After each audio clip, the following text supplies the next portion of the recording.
sweet J, a little aloha in our day.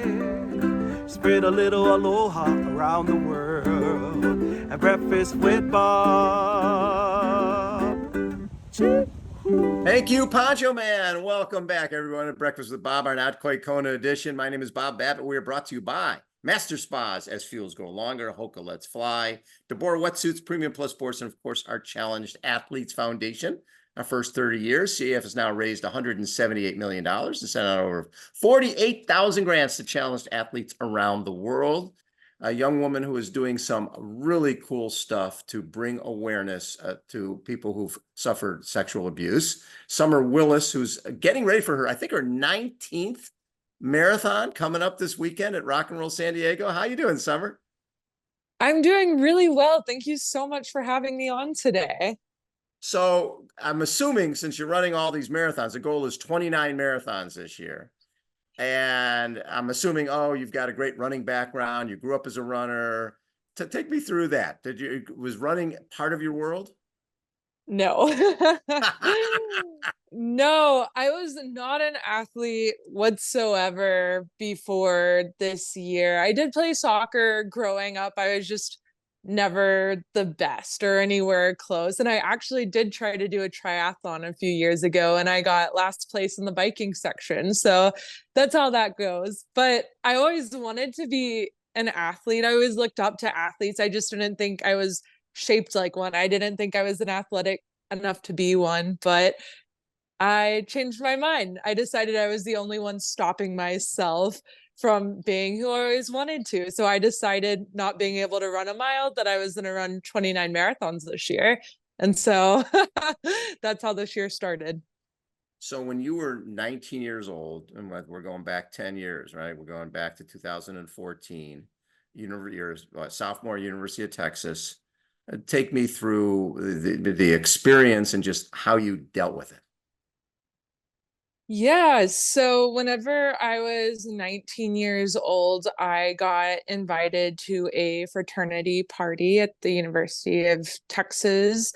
And I hardly remember the night. As soon as I got there, I was offered a drink, which I drank, and it was drugged, and a person who I considered a friend followed me home as I stumbled and raped me. And although I fought back and screamed no, there is nothing I could really do to stop it. And that completely changed the trajectory of my life. Before that, my dad called me Summer Sunshine, and the changes were so visible. He was like, "What happened to that girl?" I didn't want to get out of bed.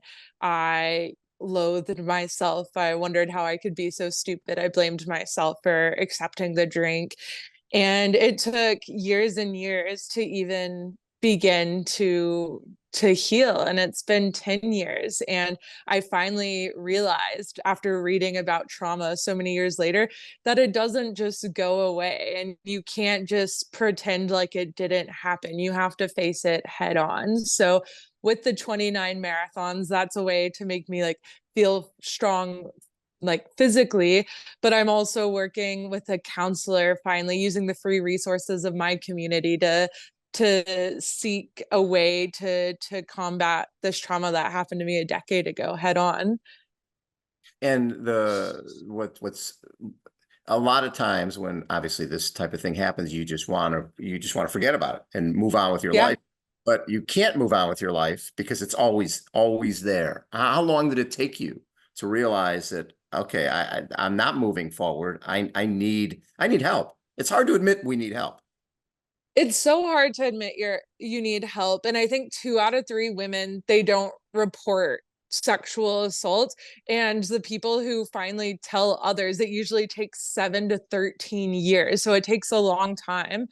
But I think it's been a decade. I think this is the first year I'm actually seeing a counselor. I'm actually telling my story often, just to try to empower other people to not let let this live and eat away at you for years and years and years. I thought I was alone, and this year has really taught me by sharing my story that there's a community out there of people like me or people that want to support me, and there's people that want to support you too. When you go through something as horrific as you went through, being able to share, being able to help others helps you heal, right? There's something cathartic about that, that when somebody else is telling you their story, one, you've got the ultimate street cred. You've been there. You can relate to them. You telling somebody who hasn't gone through it what you're going through, they don't relate. You can relate to anybody who's gone through sexual assault. How important has that been to your own personal recovery to have other people now counting on you? Yeah, that's a great question. And as I said again, I just felt so alone. But like now, by sharing my story, so many women and men have messaged me, have come up to me while I'm running with the mattress, have heard me in an interview and found me and just told me their stories. And it feels really great to give them the community and be able to say, you're not alone. And, I'm also raising money for a nonprofit, one that I founded, to be able to give these women a chance to come together through a retreat and to really have this community of support. I think being able to support each other is the most important thing. When I saw that you were running carrying a mattress, I'm like, yeah, how did that idea come to you? I I don't know. I think I was inspired by the Columbia ordeal about a decade ago, where a college student started carrying a mattress around campus saying, I'm going to carry this mattress until the university does something about it. And I remember being that such a strong symbol.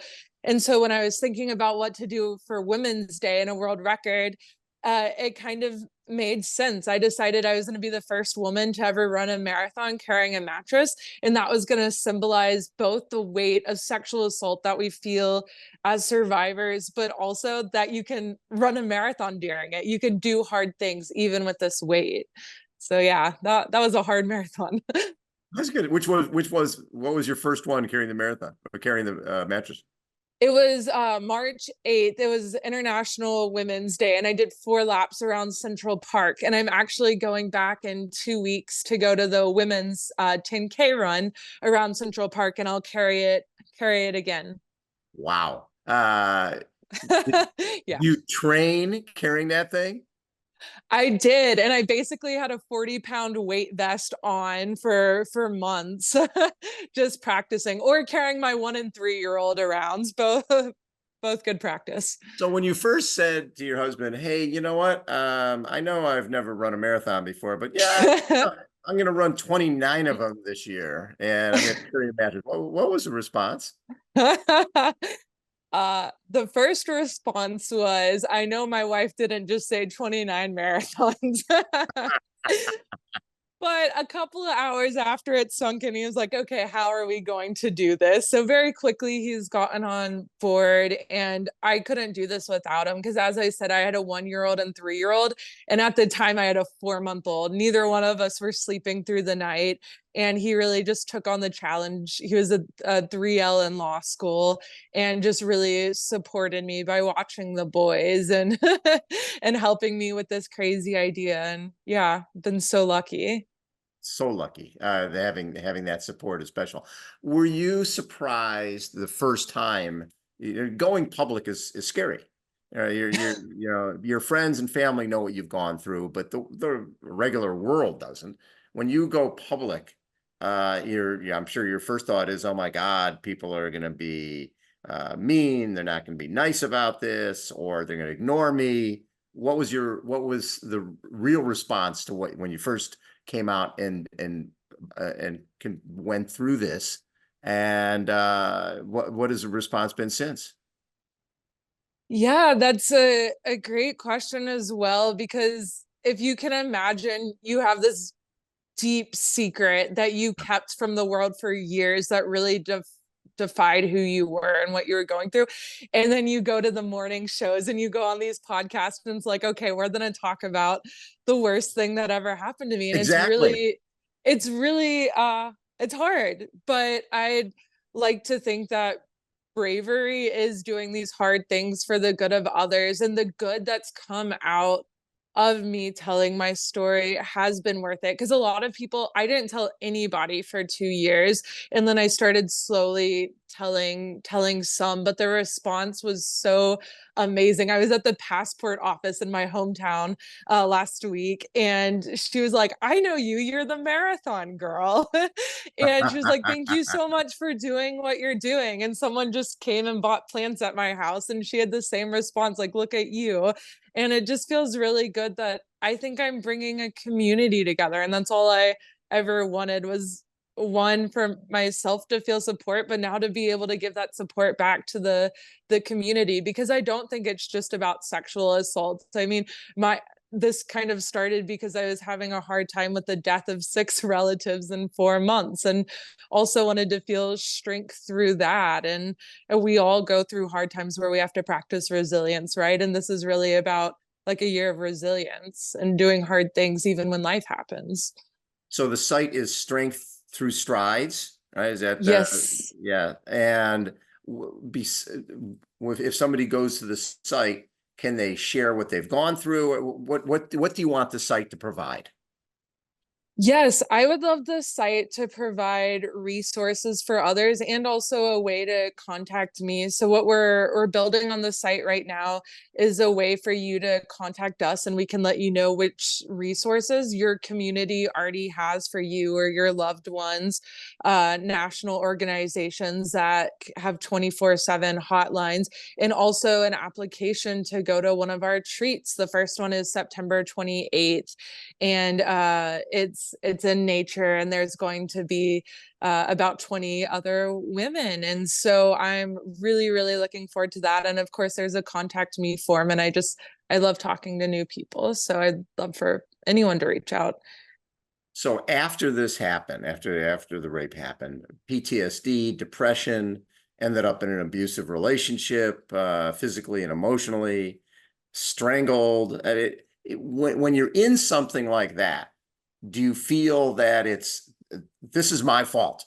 There's a reason this person's being so abusive to me. Take me through how you stay in something like that. Yeah, that's where a lot of my embarrassment came from, right? Because like, I don't deserve to be strangled. I don't deserve to be talked like this, but I felt so much like dirt after the sexual assault that it just made sense for someone else to treat me like that. And it was almost like a high from drugs, because you had the really highs and the really lows, and something about your brain chemistry gets addicted to that, addicted to the highs and the lows. And also, just, you believe you deserve it, you don't believe you're any good. And I believe that I'm a strong, woman. But I was just talking to the old president of the UN for women and girls, and she talks about going through and being beaten by a spouse. I was talking to Paige of Paige Jeans, who's been one of my biggest supporters with sponsorships, and she went through the same thing. Even though these people are super successful, you we don't we forget the self-compassion that we need, right, to build ourselves up to realize that we deserve good. Well, and then you end up isolated from friends and family, and Yes. that reinforces that I'm really not worth anything. And Yeah. I was reading this one part where you were asked if you were suicidal, and you said no, but I wouldn't mind if I didn't wake up in the morning. That's scary. When you look back at that quote now, obviously the light is back in your eyes. Your dad said that the light went out of your eyes after the assault. I can see it from here. Light's back in your eyes. You're happy and proud of who you are and what you do. But obviously that didn't happen overnight. No. When you look back at that quote where you said, I wouldn't mind if I don't wake up in the morning, I'm guessing that you're pretty excited to wake up tomorrow morning. I am, and I'm excited to live through the day, but Yeah, it got really, really dark, and that hurts my stomach hearing that I said that because I know that girl 10 years ago was so sad and so lost and so depressed. So I wish I could tell her. And this year is about telling other women, like, you're so strong, you're so resilient. You have this in you. You have it in you to change, to heal. Yeah, it's interesting with our charity. We tend to come in at the moment of trauma, like a lot of time the lowest moment of somebody's life. And the exciting Yeah. part is then we get to watch the trajectory. We get to watch them go to the Paralympics, watch them achieve so much. You've gone through that trauma. You know what that's like, and now your trajectory is going straight up. And it seems like you want to be that role model for that, for the women who have not come to grips with going public and saying what has happened to them to let them experience their own trajectory. Exactly. Yeah, I really love that parallel. So when you decided to do this, you couldn't run a mile, right? Right. And I was 4 months postpartum. Perfect. Yeah, Yeah. right. Based on everything you've gone through, that's like, okay, that makes perfect sense. Again, I'm at the lowest point where I could be to decide to run 29 marathons in 1 year. How hard was the training, and which was your, yeah, and getting to the point of not just running a marathon, but saying I'm going to carry a mattress with me on the marathon when you haven't even run a marathon yet. Yeah. Yeah, the training, I don't know if you've heard of Camille Herron, Oh, but Meal's been on my show. Oh yeah. yeah, Camille's my coach, and Oh, I had followed her on Instagram. I've looked up to her for so long, and I was like, hey, if someone's going to make this possible, it's going to be her, who has the world record for the 24 hours, yeah. 48 hours, and so she gave me a training plan.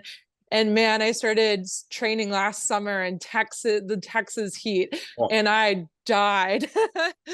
but there is so many things that I feel like I had to overcome. Like, one, the fact that I had to start believing like I can do hard things. The next was, waking up 6 times during the night with a baby. Another, I accidentally started the year with 3 marathons in 3 days around Lake Tahoe. And when I imagined Lake Tahoe, I thought it was going to be super flat, like a nice stroll around the lake. The elevation was terrible. The 3 marathons in 3 days, amazingly difficult. And the airline actually lost my breast pump. And it was the first time I left my boys. oh And my God. so I got metastases so badly that I couldn't even raise my arms for the first day of running. So, and hiccups like this happen throughout the road, both in marathons and in life. And so it's been, there's still hiccups in the road, but it's been a year of working to retrain my brain that we can do hard things, right? Even when they Exactly. lose your breast pump, or my grandfather got a terminal diagnosis of cancer last week. So it's like life happens, Life right? happens. Life doesn't slow down just because it's happening. Now, Yeah. are you a wife and mom since you've got embarked on this marathon journey? I'd like to think so. I'd like to think that my son's favorite game is chase, and he says I'm fast as lightning because he sees me running, and that Right. we meditated this morning. I never meditated before this year, but we just laid down and did that right when we woke up this morning. And I'd like to think that choosing a healthy lifestyle will change these boys too. That is so cool. I love that. And so this weekend is San Diego, Rock and Roll San Yes. Diego, yes, which was our company used to own that event, and that was really that was the first of the Rock and Roll series. You're gonna love it. Not flat. It's not a flat course. So yeah, Lovely. get ready for that. But you're gonna run the 5K the day before carrying the mattress. Yes, and I'm inviting people to come and help me carry the weight this time. So feel free to join me. Are you finding a little Forrest Gump stuff where people are starting to show up at the races and see that you're there and run with you?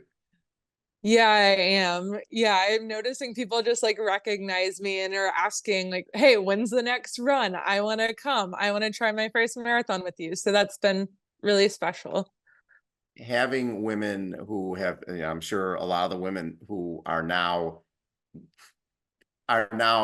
able to reach out to you, and are they moving towards running as well? Because I'm guessing a lot of these women aren't necessarily athletes, but you're reaching them as somebody who's a victim of sexual abuse, plus as an athlete. And are you seeing them adopting this lifestyle as well?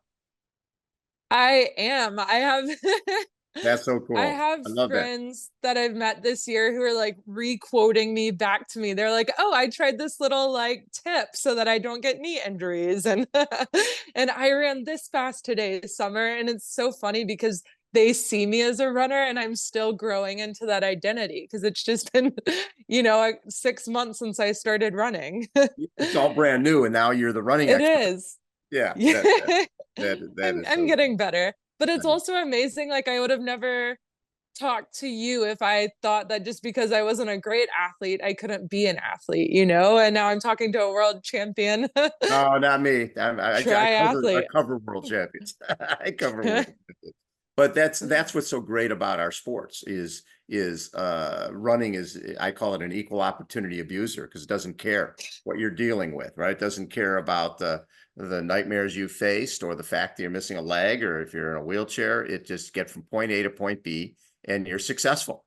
And that's the lowest common denominator, right? It's very simple. You're going to go on Sunday, you're going to run Rock and Roll San Diego and go from point A to point B and finish the marathon. And during that journey, you're going to empower women who need your help. That's pretty special. Thank you. Yeah, it really is. And that's why I love the marathon community, right? Like every single person who's there signed up to do a hard thing. Because whether Yes. you're finishing in 3 hours or 6 hours, we're all doing something hard. We're all challenging ourselves to be better people. And I get goosebumps thinking about that. It's And amazing. Summer, congratulations on everything you're doing. It's funny because it's scary, right? That first step of going public with what you've gone through, and then realizing, wait a second, there's other people out here as well. A lot of them who have kept that submerged and are dealing with depression, are dealing with PTSD and all of that. So the website strengththroughstrides.org, and anybody can go there anytime. It's a program for women to be able to recover and to prove how strong you are. You certainly are proving how strong you are. Do your kids and husband come out to the races? Yes, we're all flying to San Diego this weekend. So fun. Have you now, how many different states have you run in so far with these marathons? 2 countries and 8 states. Wow. And this is So stuff you might yeah. not have ever done. No, not at all. But yeah, we've raised $50,000 as well. We have a docu series, and we're in the works for a full length. So we're all over the place with just like trying to find as many people as we can to both support and bring along on the mission. That's So awesome. yeah. Congratulations. Good luck this weekend at the race. And for anybody who needs help and support, go to strengththroughstrides.org. Summer Willis, changing the world one person at a time. Summer, thank you so much for taking the time. Thank you so much, Bob. I appreciate it. Summer Willis has been our guest. So again, Breakfast with Bob, our Not Quite Kona edition. Check us out next time. See ya.